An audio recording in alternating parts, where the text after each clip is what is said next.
Bismillahirrahmanirrahim. Assalamualaikum warahmatullahi wabarakatuh.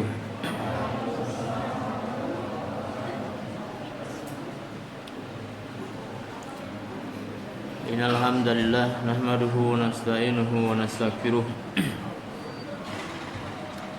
Wa na'udzu billahi min shururi anfusina wa min sayyiati a'malina. May yahdihillahu fala mudilla lahu wa man yudlil fala hadiya lahu.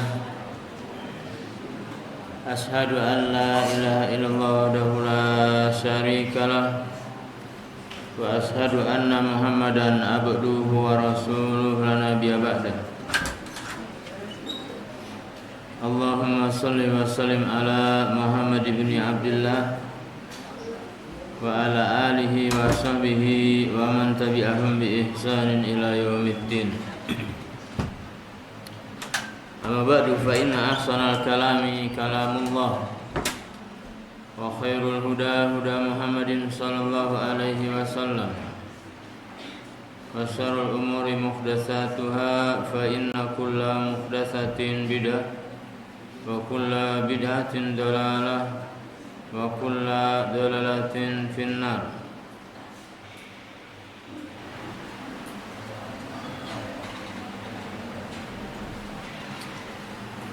Ayuhal ikhwah rahimani wa rahimakumullah. Segala puji bagi Allah Subhanahu wa taala.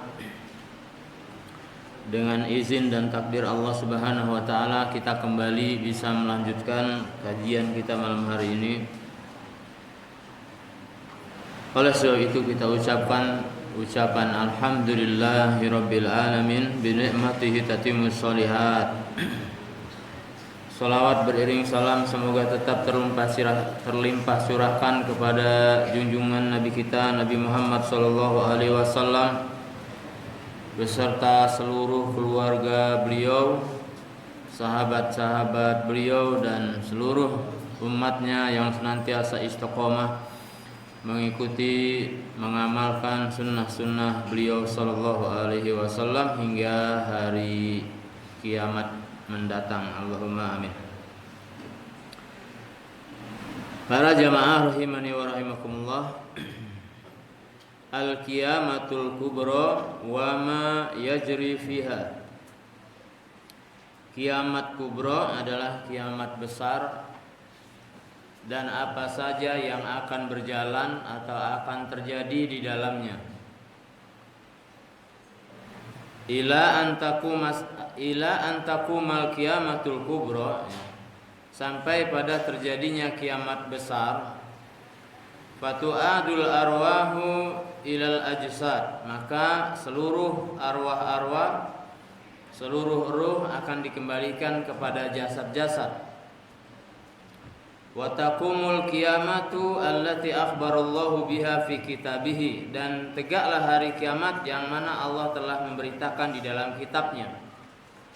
Wa ala lisani rasulihi, dan di atas lisan rasul-rasulnya. Wa ajma'a 'alaihal muslimun, dan telah sepakat atasnya kaum muslimun atau seluruh kaum muslimin. Fayaqumun nasu min kuburihim, maka manusia akan bangkit dari kubur-kuburnya. Li rabbil alamin, menuju Rabb semesta alam. Huffatan, tidak beralas kaki. Nguratan, tidak berpakaian. Ghurlan, dan tidak bersunat. Para jamaah rahimani wa rahimakumullah.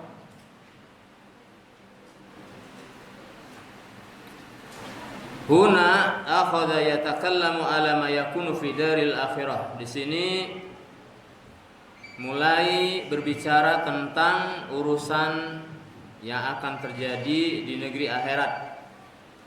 Yani ila antakuma al-qiyamatul kubra, sampai tegak terjadinya hari kiamat besar. Karena kiamat itu ada dua. Al-qiyamatu kiamatani. Kiamat itu ada dua. Kiamatus sugro, yang pertama kiamat sugro, kiamatun sugro. Wa hiya al-maut, Kiamat sugro apa? Al-maut. Sudahlah dunia ini sangat singkat, kemudian dipersingkat lagi dengan umur-umur kita. Dipersingkat lagi dengan umur-umur kita. Bahkan ada yang lebih muda sudah kiamat. Ada yang masih anak-anak sudah kiamat, ada yang baru lahir di dunia sehari sudah kiamat. Sudah meninggal. Ini kiamat apa namanya? Kiamat sugro. Wa hadhil kiamatu taqumu ala kulli insanin fi khasatihi. Dan kiamat yang ini terjadi untuk apa namanya? Setiap orang, setiap manusia sendiri-sendiri. Sendiri-sendiri. Min khuruji ruhihi wa inqita'i sa'ihi wa qiyamatu min khuruji ruhi, dari sebab apa? Keluar ruhnya dan terputuslah kehidupannya. Terputuslah kehidupannya. Itu kiamat sugro. Wa qiyamatu kubro, adapun kiamat kubro, wa hadhihi taqumu 'alan nasi jami'an, ia terjadi atas seluruh manusia. Ia terjadi atas seluruh manusia. Wa ta'khudhuhum ahdatu wahidah. Wa sumiyat qiyamatun liqiyamin nasi min kuburihim li rabbil alamin. Dan Allah Subhanahu wa taala menjadikan kiamat kubro ini sekaligus.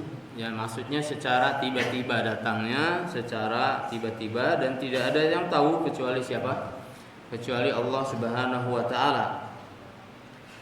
Dinamakan dengan kiamat yakni untuk liqiyamin nasi, untuk berdirinya manusia, min kuburihim atau bangkitnya manusia dari kuburnya, li rabbil alamin, menuju Rabb semesta alam.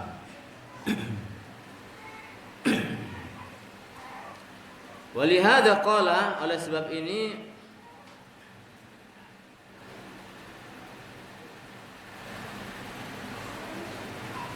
beliau mengatakan fatu'adul arwah ilal ajsad, dikembalikan arwah-arwahnya kepada jasad. Wadzalika indama yanfuhu Israfil fis suri. Yang demikian itu adalah ketika malaikat Israfil meniup apa? Meniup di sangkakalanya. Kama qala ta'ala, sebagaimana Allah Ta'ala berfirman, wa nufikha fis suri fa idahum minal ajdasi ila rabbihim yansilun. Maka ditiuplah di sangkakala tersebut, maka mereka minal ajdasi ila rabbihim yansilun, keluar dari kubur-kubur mereka menuju siapa? Menuju Rabb, jadi menuju Allah Subhanahu wa taala. Kemudian dalam surah Yasin ya. Qalu ya wailana man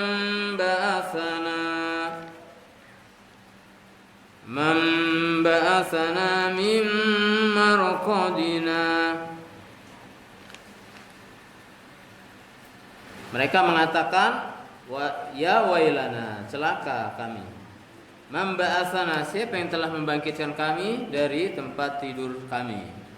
Siapa yang telah membangkitkan kami dari tempat tidur kami? Surah Yasin ayat 51 dan 52.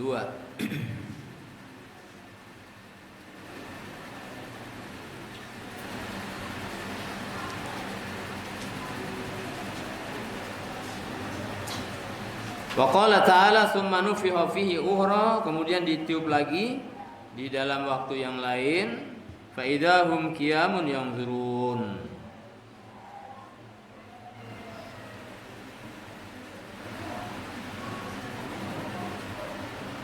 Kemudian ditiup padanya, pada tiupan yang lain, maka tiba-tiba mereka apa?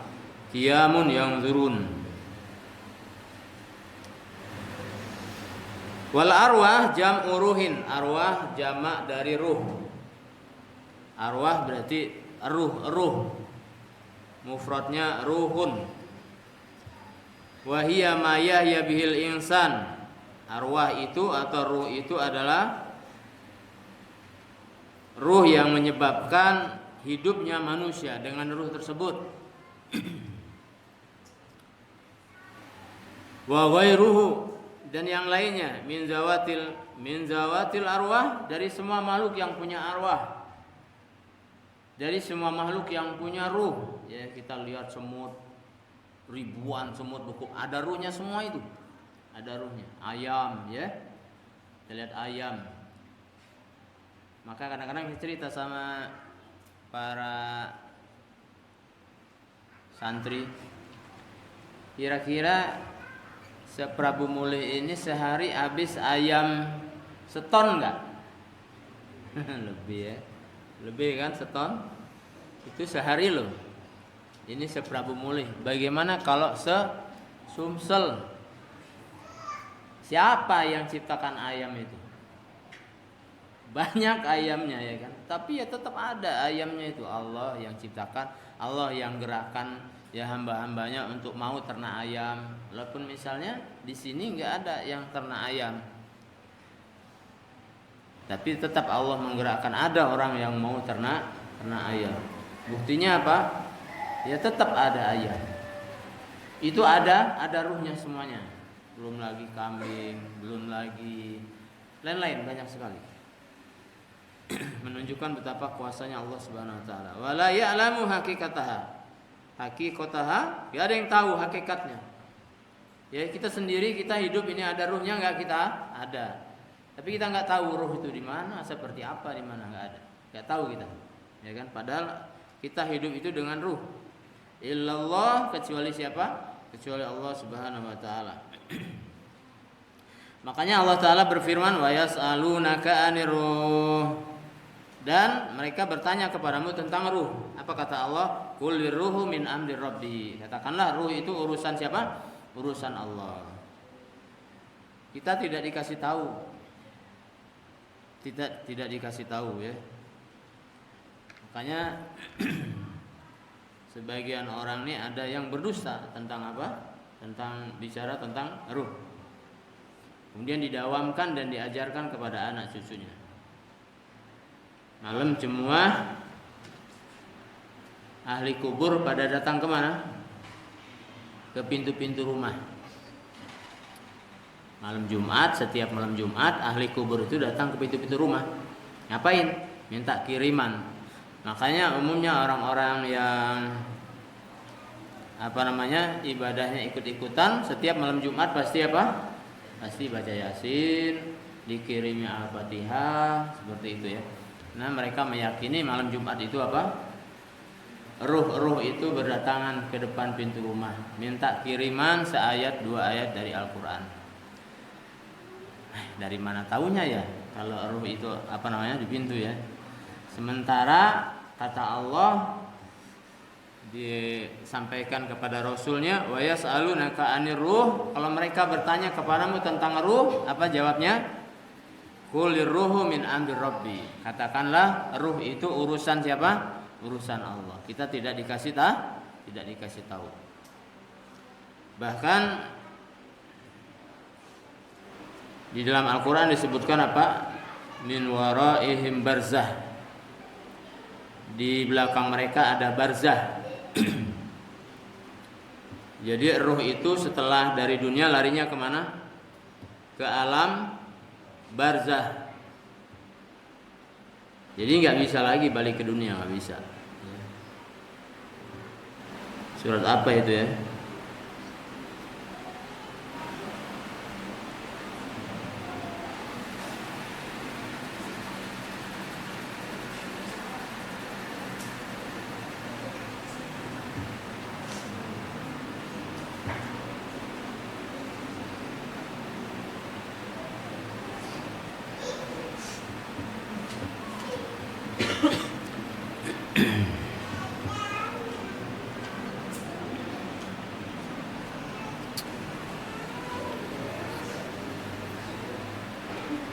Jadi orang-orang yang di alam barzah ia minta dikembalikan ke dunia.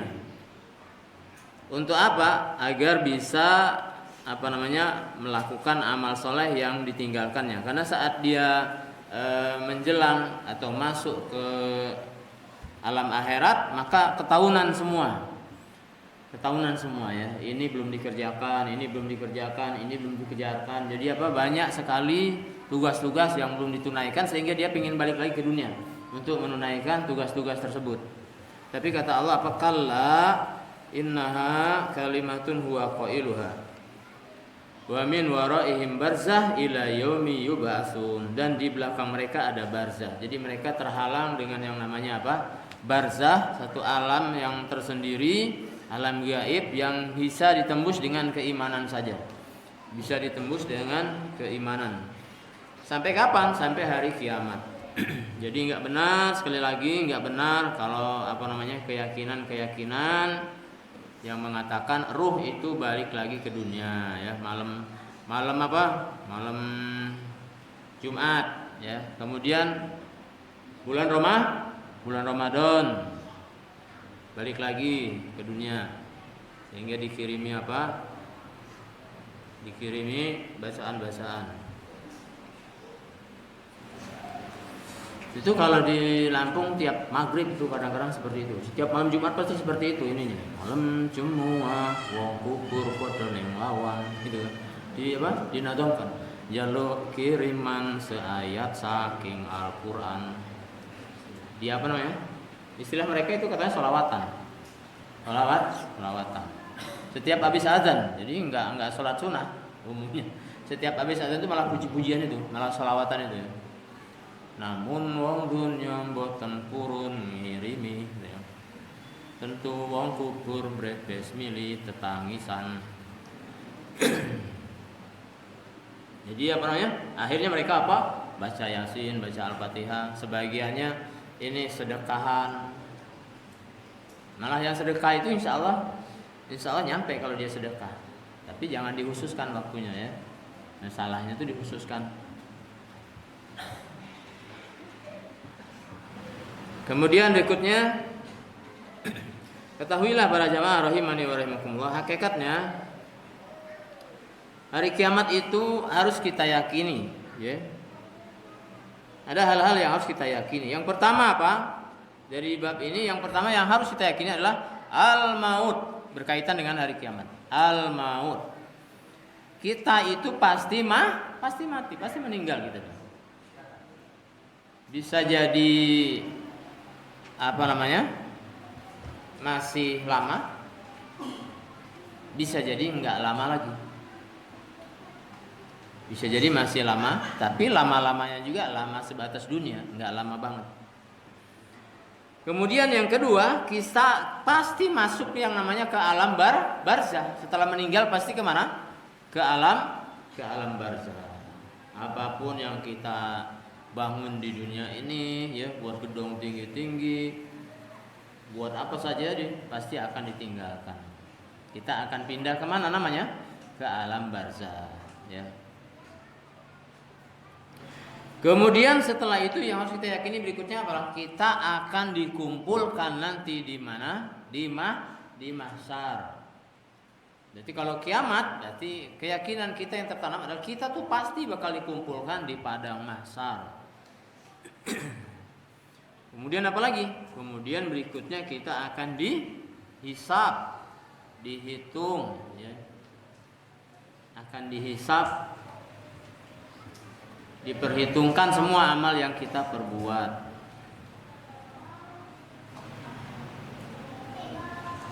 Makanya di sini kita jadi tertanam, nggak ada urusan lah amal yang kita lakukan itu orang akan mengatakan bagus atau tidak, orang akan bilang kita rajin atau tidak, nggak ada urusan. Urusannya kita itu ibadah kita ini diterima enggak oleh Allah. Urusannya kita ini kira-kira ibadah ini membuat saya selamat di akhirat atau malah jadi sengsara dengan ibadah ini. Kalau yang selamat yang bagaimana ya? Ibadah yang diterima oleh Allah, terpenuhi syarat dan rukunnya. Kalau yang sengsara gimana? Yang sengsara itu ibadahnya nggak diterima oleh Allah, akhirnya dia sengsara. Bakal dihisab ya, bakal dihisab oleh Allah Subhanahu wa taala. Makanya ada kalanya nanti tatkala di akhirat itu gimana ya, kita ini mengatakannya. Ada orang yang di dunia sepertinya biasa-biasa aja, ternyata di sana pahalanya banyak. Ada orang yang sepertinya banyak pahalanya, kapan di sana pahalanya dikit. Jadi masih tebak-tebakan dunianya. Ada yang di akhirat disebutkan apa? Bawa pahala sholat, bawa pahala zakat, bawa pahala puasa, banyak, borong pahala, hebat. Tapi dia pernah mencaci maki si anu, menghina si anu, akhirnya habis pahalanya. Pahalanya habis. Maka disebut dengan apa? Orang muflis, orang yang bangkrut. Nah, para jamaah rahimani wa rahimakumullah, sebelum kita lanjutkan pembacaan kitab berikutnya, maka kita akan kita merenung, kita menghayal terlebih dahulu, karena yang bakal ngalaminya itu kita, bukan orang, bukan kita cerita orang, enggak, kita yang bakal ngalaminya, ya kan? Agar kita bisa berhati-hati lagi, ya, mudah-mudahan. Tentunya setelah apa? Setelah dunia ini hancur. Banyak sekali Allah sebutkan dalam Al-Quran. Dalam surah Al-Waqiah diantaranya Allah menyebutkan idza rujjatil ardu rajja, apabila bumi telah diguncangkan dengan seguncang-guncangnya. Kemudian apa lagi? Wa bussatil jibalu bassa, gunung dihancurkan dengan sehancur-hancurnya. Fakanat haba'am mumbassa, gunung tadi jadi debu. Jadi apa? Seperti apa? Jadi debu yang berterbangan. Padahal gunung. Kemudian apalagi kalau dalam surah Al-Qari'ah tuh, wa takunul jibalu kal ihnil manfush, seperti bulu yang dihamburkan. Berarti dasar ya. Cuman apabila kita orang beriman, itu tidak akan mengalami hari kiamat. Dia hanya akan terjadi dialami oleh orang-orang yang seburuk-buruknya manusia, yang tidak lagi menyebut nama Allah Subhanahu wa taala. Kemudian kalau dalam surah Al-Qamar disebut ka'annahum jaradun muntashir. Ka'annahum jaradun muntashir. Seperti belalang-belalang yang berterbangan. Seperti belalang, kalau kita melihat belalang yang ribuan ya berterbangan, nah itulah. Kemudian dalam surah At-Takwir, idas syamsu kuwirat, apabila matahari digulung. Gimana gulungnya ya? Digulung oleh siapa? Oleh Allah Subhanahu wa taala. Digulung dengan tangan Allah Subhanahu wa taala. Wa idan nujumun qadarat, apabila bintang-bintang telah berjatuhan. Wa idal jibalu suyirat, demikian juga gunung hancur, dihancurkan. Maka setelah terjadi hari kiamat, kemudian terjadi hari berbangkit, beragam manusia di saat itu. Sebagaimana kita melihat sekarang, kalau misalnya kita berkumpul di satu tempat, kita akan melihat orang beragam di dunia ini. Tapi beda. Kalau di akhirat mencekam, seram, mengerikan. Kalau di dunia beragam tuh, ada yang putih, ada yang hitam, ada yang gendut, ada yang kurus, ada yang tinggi, ada yang pendek, gitu kan? Ada yang ada yang mungkin enggak melihat, ada yang mungkin tuli, ada yang macam-macam. Tapi di akhirat ada beberapa yang saya catat ya. Pertama, ada orang yang kecil seperti semut. Tapi orang dibangkitkan kecil, badannya itu seperti semut. Siapa dia? Orang-orang yang waktu di dunianya sombong. Orang-orang yang sombong itu dibangkitkannya itu kecil sekali ya. Sebagaimana hadis yang diriwayatkan oleh Imam At-Tirmidzi, menunjukkan orang yang sombong akan dihinakan oleh Allah Subhanahu wa taala. Bayangkan berkumpul dengan orang miliaran orang ya, bahkan triliunan bisa jadi seperti itu berkumpul, dan dia seperti semut. Bagaimana? Berarti hina dari segala sisi, orang yang sombong. Siapa orang yang sombong itu? Utamanya adalah orang-orang kafir, orang-orang kafir. Kemudian berikutnya ada yang dibangkitkan dalam keadaan, nah ini di kitab tadi kita baca, tidak berpakaian, tidak beralas kaki, dan belum bersunat. Itu keadaannya, ya. Tidak berpakaian, tidak beralas kaki, dan belum bersunat. Itu secara umum. Kemudian yang kedua adalah orang yang dibangkitkan dalam keadaan nggak ada wajahnya, wajahnya nggak ada. Gimana ceritanya? Ya tulang-tulang wajahnya. Tulang tuh. Ya nggak kebayang ya Pak ya. Bapak Ibu sekalian rahimani wa nggak kebayang. Kalau misalnya kita di dunia saja seperti ini, terusan sakit gigi itu udah nggak sempurna. Apalagi ini nggak ada wajahnya. Siapa orang yang dibangkitkan seperti itu? Yaitu orang yang kerjanya minta-minta.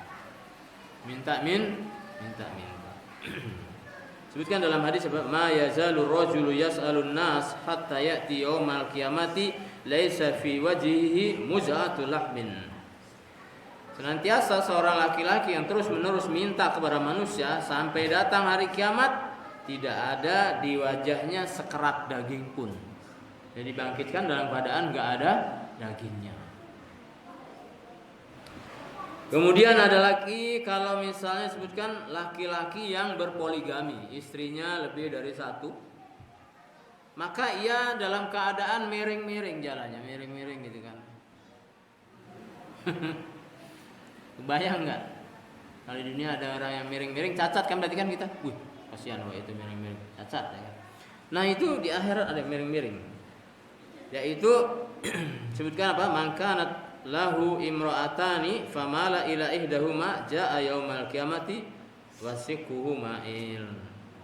Orang yang memiliki dua istri kemudian dia cenderung kepada salah satunya, tidak adil ya berarti ya.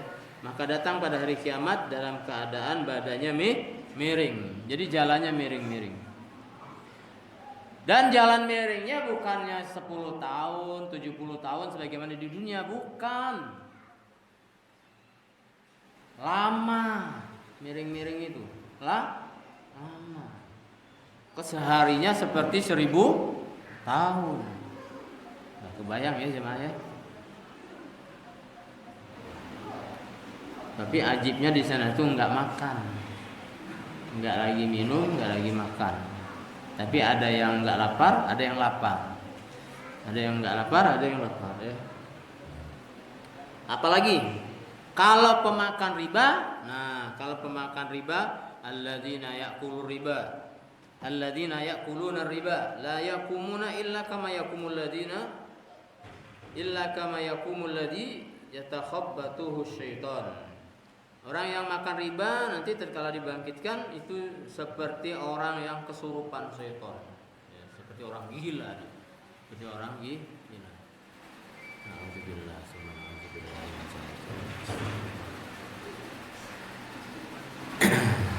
Ya bayangkan saja orang-orang yang kayak orang yang kesurupan gitu ya, kayak orang gila itu jalannya. Di mana? Padahal di akhirat itu adalah kehidupan yang asli, kehidupan yang tidak akan tidak akan mati lagi.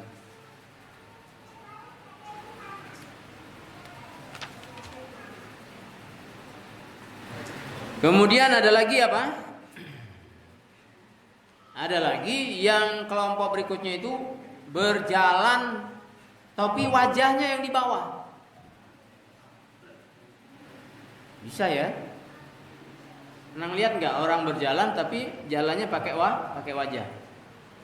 Sehingga sahabat bertanya kepada Rasulullah, "Ya Rasulullah, kaifa yusarul kafir ala wajhi yaumal qiyamah?" Bagaimana orang kafir itu dikumpulkan di padang mahsyar di atas wajah-wajahnya?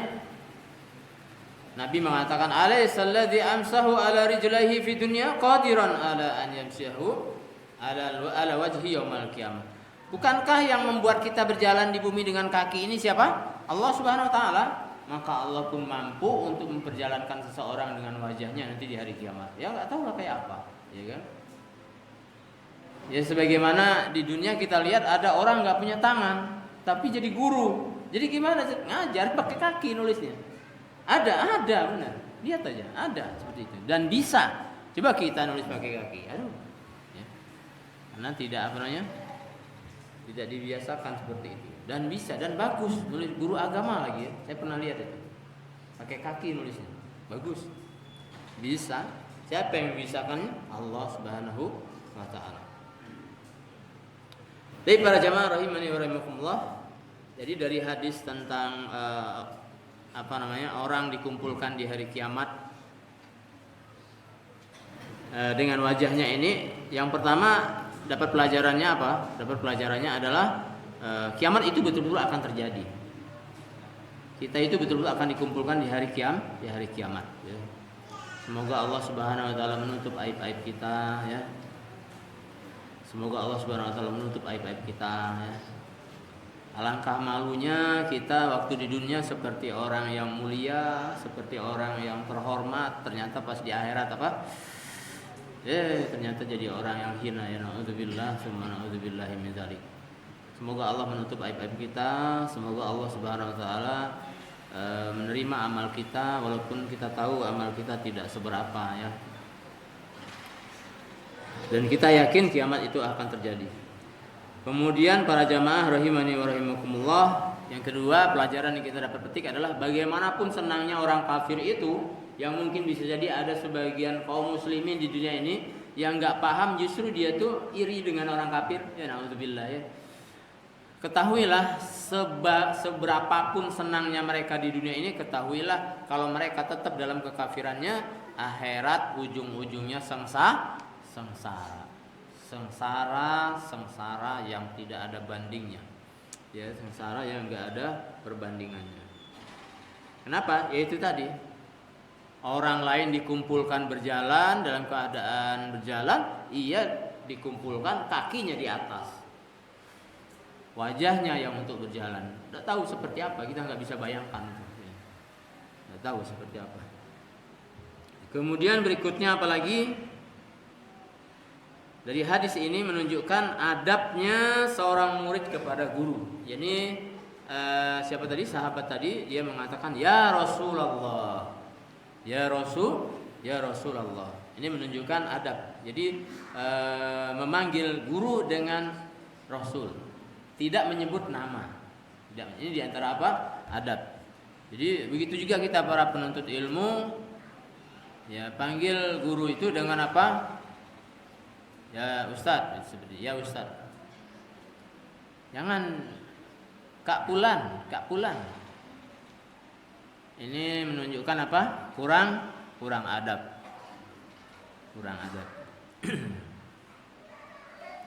Kemudian dalam hadis ini kita juga dapat pelajaran apa? Maha kuasanya Allah Subhanahu wa taala. Betapa maha kuasanya Allah Subhanahu wa taala. Dapat juga pelajaran dari sini bahwasanya setelah dunia ini akan ada hari pembalasan, ada balasannya. Setiap kebaikan akan ada balasannya, setiap keburukan akan ada balasannya. Kalau kita ingat ini akan ada balasannya, maka kita nggak akan malas itu, nggak akan malas untuk beramal baik, nggak akan malas. Nggak akan mengatakan ada sampah misalnya, ini kita bicara yang remeh saja, ada sampah, biarlah ada tukang kebersihan ini, enggak lah. Pasti kita, ini ternyata jadi amal saya. Sebenarnya gitu ya. Setiap apa yang kita lihat, setiap apa yang kita ketemu, kemudian itu adalah potensi amal buat kita tuh harusnya melakukan, kemudian kita tinggalkan, melainkan di akhirat kita akan menyesal gitu. Misal kita lagi di jalan nih. Di jalan raya ada batu bata yang terjatuh, mungkin ada mobil truk ya bawa batu bata jatuh di jalan ini. Sebenarnya kita enggak butuh waktu sejam 2 jam ya untuk nyingkir ke batu itu. Ya kan, sebentar kan? Amal soleh bukan itu? Amal soleh. Tapi kita enggak lakukan, biar uang baik. Karena kan seperti itu, biar uang baik yang buang. Seperti itu berarti kita bakal menyesal di akhirat. Bakal menyesal. Walaupun misalnya misalnya kita itu ahli surga, masuk surga dengan amal yang lain, tapi kita bakal menyesal. Bakal apa? Bakal menyesal. Bayangkan orang yang sudah mati syahid saja, dia sudah masuk surga, dikasih penawaran ingin apa lagi? Ingin balik ke dunia, ingin mati syahid lagi. Ingin mati syahid lagi. Sebagaimana ayahnya Jabir ibn Abdullah. Ayahnya Jabir ini meninggal di saat perang Uhud. Dan meninggalnya dicabik-cabik, badannya rusak oleh orang-orang Quraisy. Badannya rusak. Sehingga para sahabat pun melarang Jabir agar tidak melihat ayahnya. Ya, kenapa? Karena nanti dia enggak tahan melihat jasad ayahnya. Dan pada saat itu sahabat Jabir ibn Abdullah ini masih muda usianya, masih 17-an tahun ya. Karena Jabir bin Abdullah ini adalah lahir 16 tahun umurnya sebelum Nabi hijrah ke Madinah. Berarti masih muda. Kemudian setelah itu ayahnya meninggal di saat perang Uhud. Namun itu tadi badannya tercabik-cabik. Tapi suatu saat Jabir dipanggil oleh Rasulullah SAW, disampaikan berita gembira. Apa itu? Ya. Barusan saya bermimpi, kata Nabi SAW, bermimpi bertemu siapa? Bertemu ayahmu. Kemudian ia tanya kepada ayah, jika kamu diberikan kesempatan hidup lagi, apa yang kamu inginkan? Dia ingin apa? Dia ingin jihad lagi, ingin mati lagi yang seperti itu matinya, yang dicabik-cabik oleh orang kafir Quraisy. Kemudian hidup lagi yang kedua kalinya, kemudian mati lagi nih, untuk mati syahid. Menunjukkan apa? Betapa keutamaan orang yang berjalan atau berjihad di jalan Allah Subhanahu wa taala itu sangat besar, sehingga dia ingin masih kurang untuk apa? Untuk urusan kebaikan. Nah, jadi adanya hari pembalasan. Kita meyakini dari hadis ini menunjukkan apa? Hari pembalasan itu akan ada. Kalau kita ingat ini, maka kalau kita melihat kebaikan, kita akan bersemangat untuk melakukannya. Tapi tatkala untuk keburukan, kita akan berusaha untuk menjauhinya, ya, untuk berusaha untuk menjauhinya.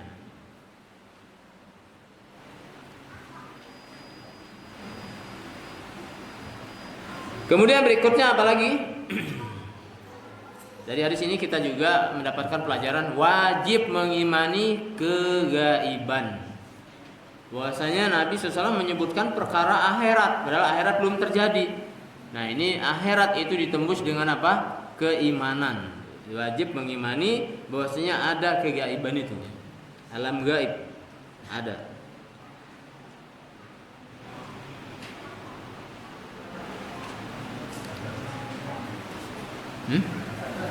Azan ya? Nah, fadal azan dulu.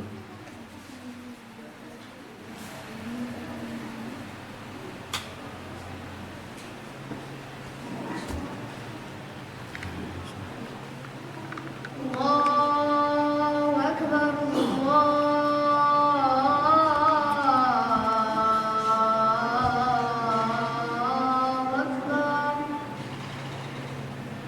Allahu Akbar, Allahu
Baik para jemaah, kita